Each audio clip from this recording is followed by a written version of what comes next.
I'm looking for people first that are able to adapt, that are able to problem solve, that are self-driven learners, that are able to collaborate, that are problem solvers.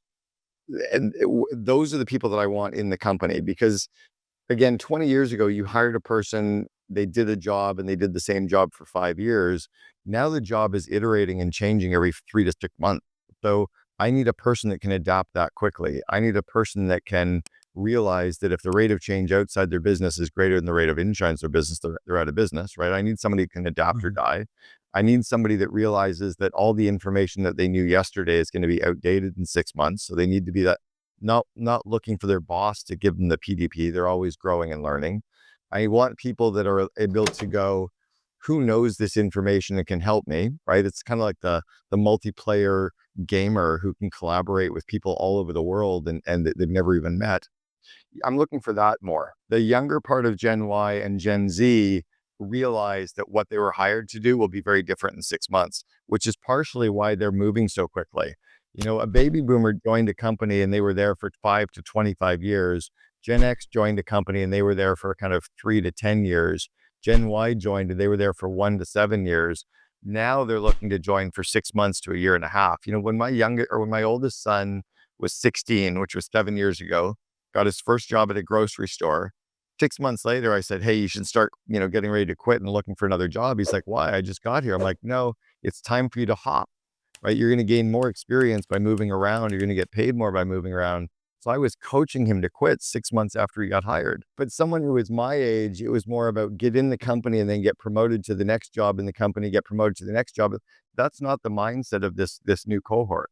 If you haven't read my newest book, The Second in Command, go grab a copy right now on Amazon, and you'll learn how to unleash the power of a COO. And if you already are a COO, you'll learn how to really build an incredible partnership with your CEO. That was a very kind of formational turning point for my son, who's 21, the one who's running his own business, just ran his own a sub 4 hour marathon 4 months ago. I took him at 16 years old to an annual Genius Network event, one of Joe Polish's events. And Connor being in the room with these 350 entrepreneurs who were all adults for 4 days, that fundamentally changed him. And I think he just saw something different in himself and he got inspired. And I think more people, adults as well, need to remember that they need to get themselves into these other rooms, right? You pay to be around these other people or volunteer to be at these other groups. And you don't have to go to the super expensive ones to start. Just go to any of them, right? Go surround yourself with these other smart people. And yeah, get off your device, go connect with other humans. I think we're probably the first generation in 4 generations that is starting to pick up and move. You grew up where your parents were raised and your grandparents were raised, but your great great grandparents moved from somewhere. Mine came from Ireland and from Scotland. Our age group is the first group, and then Gen Y now are starting to move everywhere, and Gen Z. But for the most part, 3 generations were really growing where they were planted. Most Americans and most Americans' parents and most Americans' grandparents have always lived in the same state that their great great grandparents moved from Europe or Asia or wherever to. I think now with the advent of the internet, with Wi-Fi, with laptops, and then with COVID, people are literally just saying, I don't want to live here anymore. I want to move to Lake Tahoe, or I want to move to Napa, or I want to move to Florida, or I want to move to Dubai, or I want to move to Portugal or Bali or, Austin, Texas. People are definitely unplugging and moving, which isn't the normal kind of comfort grow where you're planted.